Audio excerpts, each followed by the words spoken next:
नमस्ते स्टूडेंट, आप लोग कैसे हैं? आशा करता हूँ अच्छे होंगे, स्वस्थ होंगे, मस्त होंगे।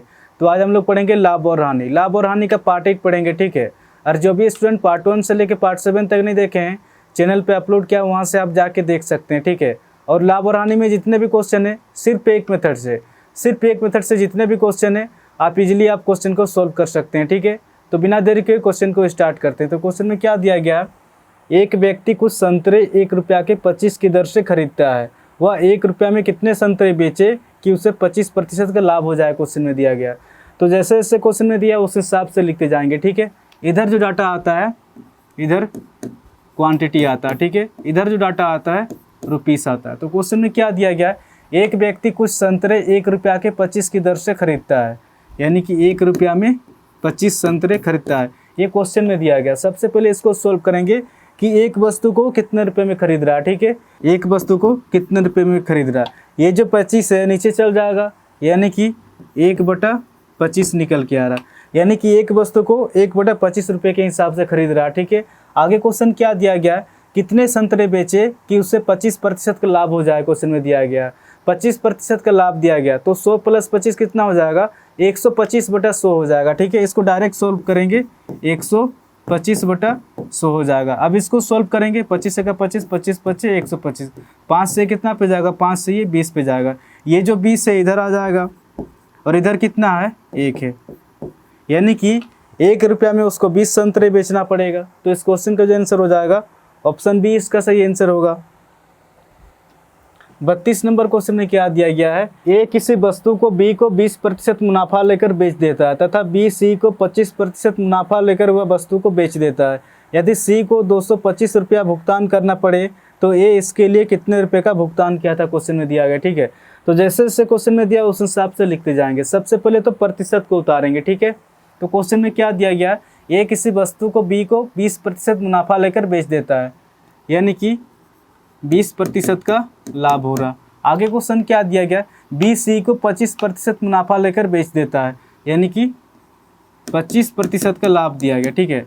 तो 20% ये फ्रैक्शन में कितना होता है? ये होता है 1/5 होता है। 1/5 किस तरह से निकल के आ रहा? आप इसको इस तरह से समझ सकते हैं, जैसे कि ये 20% है, तो जब भी प्रतिशत को हटाएंगे तो 100 से भाग देंगे।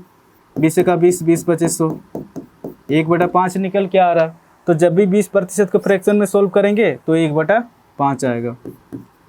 और 25% ये फ्रैक्शन में कितना होता है? ये होता है 1/4 होता है। और फ्रैक्शन में जो होता है नीचे वाला डाटा हमेशा ओरिजिनल डाटा होता है, इसके ऊपर चेंजेस होता है, इसके ऊपर बढ़ता भी है, इसके ऊपर घटता भी है।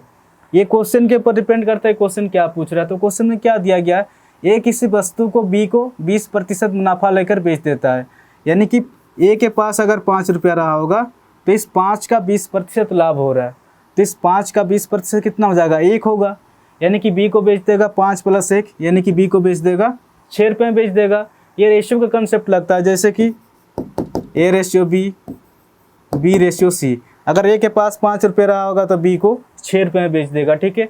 आगे क्वेश्चन क्या दिया गया? 25% का लाभ दिया गया। तो 4 से ऊपर डाटा जुड़ जाता है, 4 से कितना हो जाएगा? 5 हो जाएगा। अगर वृद्धि होगा तो ऊपर डाटा जुड़ जाता है, अगर कमी होगा तो ऊपर डाटा घट जाएगा, ठीक है। अब इसको सोल्व करेंगे, इधर वाला को गुना करके जो भी डाटा निकल के आएगा ए का डाटा निकल के आएगा, और इधर वाला को गुना करके जो भी डाटा निकल के आएगा वो सी का डाटा निकल के आएगा, ठीक है। अब इसको सोल्व करेंगे, 2 दूना 4, 2 तिया 6, 5 दूना 10 निकल के आ रहा, और 5 तिया 15 निकल के आ रहा, यानी कि ए का डाटा 10 निकल के आ रहा और सी का डाटा 15 निकल के आ रहा। आगे क्वेश्चन क्या दिया गया? सी को 225 रुपये का भुगतान करना पड़े, तो क्वेश्चन में दिया गया इस डाटा के अनुसार तो 15 रुपये का भुगतान कर रहा है सी, बट एक्चुअल में डाटा दिया गया 15 नहीं है, एक्चुअल में 225 है। इस 15 से ये 225 कितना गुना ज़्यादा है? ये अपने आप से 15 गुना ज़्यादा है। ये 15 किस तरह से निकल के आ रहा? जब 225 को 15 से भाग देंगे तो 15 निकल के आएगा। आगे क्वेश्चन क्या पूछा?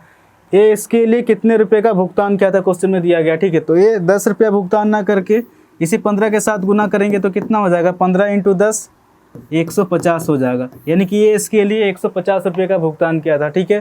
तो इस क्वेश्चन का जो आंसर हो जाएगा ऑप्शन बी इसका सही आंसर होगा। 33 नंबर क्वेश्चन में क्या दिया गया?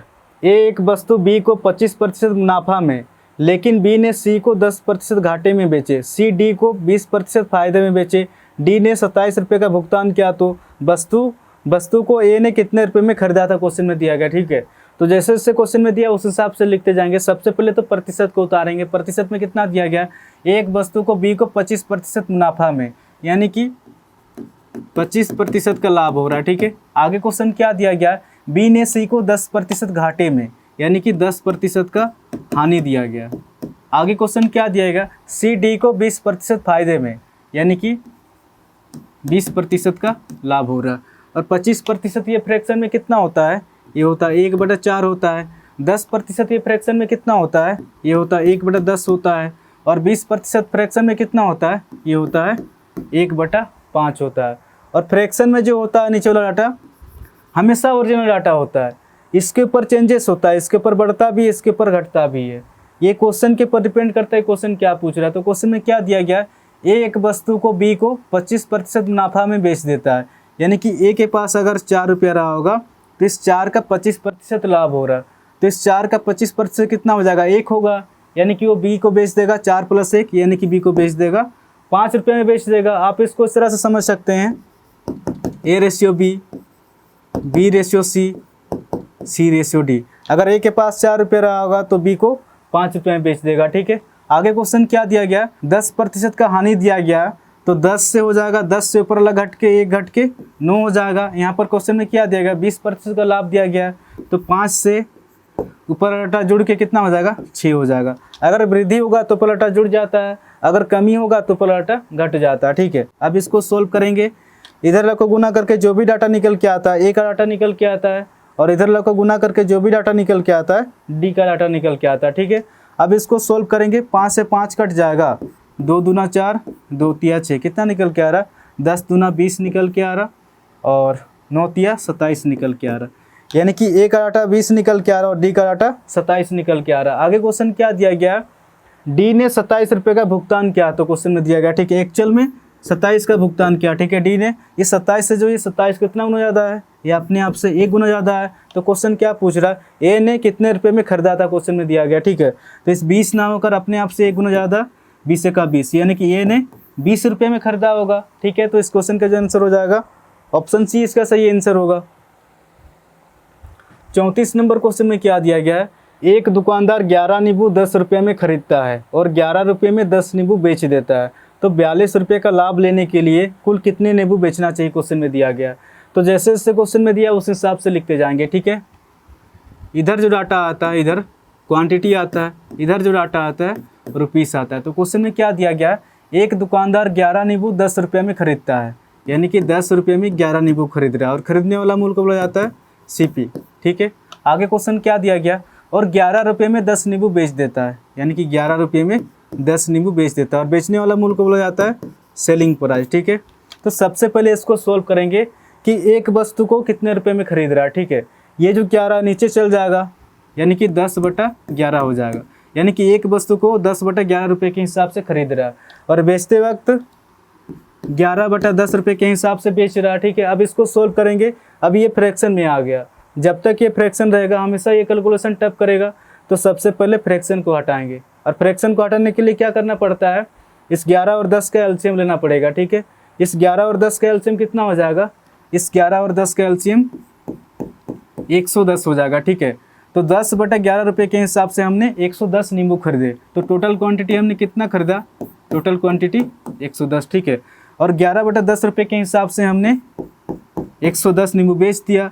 तो खरीदते वक्त 10/11 रुपये के हिसाब से हमने 110 नींबू खरीदा था, तो मेरा जेब से कितना रुपये खर्चा हुआ होगा, 11 के 11 0, यानी कि 10 × 10 कितना हो जाएगा, मेरा जेब से 100 रुपये खर्चा हुआ था। ठीक है, जब बेचते वक्त मेरा जेब में कितना रुपया आ रहा है, 11 × 11 121 रुपया आ रहा है। ठीक है, तो कितने रुपये का लाभ हो रहा, 21 रुपये का लाभ हो रहा है। बट क्वेश्चन में क्या दिया गया, 42 रुपये का लाभ होता है, 21 रुपये का लाभ नहीं होता है। एक्चुअल में डाटा दिया गया 42 रुपये का लाभ होता है। ठीक है, इस 21 से जो ये 42 कितना गुना ज़्यादा है, ये अपने आप से 2 गुना ज़्यादा है। तो क्वेश्चन में क्या पूछा, कुल कितने नींबू बेचना चाहिए, तो 110 ना होकर अपने आप से इसी 2 के साथ गुना करेंगे, कितना हो जाएगा, 110 × 2 220 हो जाएगा। ठीक है, तो इस क्वेश्चन का जो आंसर हो जाएगा ऑप्शन सी इसका सही आंसर होगा। ठीक है, 220 हो जाएगा। ठीक है, तो आज के लिए इतने क्वेश्चन करेंगे, कल हम लोग करेंगे लाभ और हानि का पार्ट 9, ठीक है। कल हम लोग करेंगे लाभ और हानि का पार्ट 9 करेंगे, ठीक है। अगर वीडियो अगर अच्छा लग रहा है तो चैनल को शेयर एंड सब्सक्राइब जरूर करें, क्योंकि हमें एक अंदर से मोटिवेशन फील होता है कि हाँ इतने लोगों तक वीडियो पहुँच रहा है,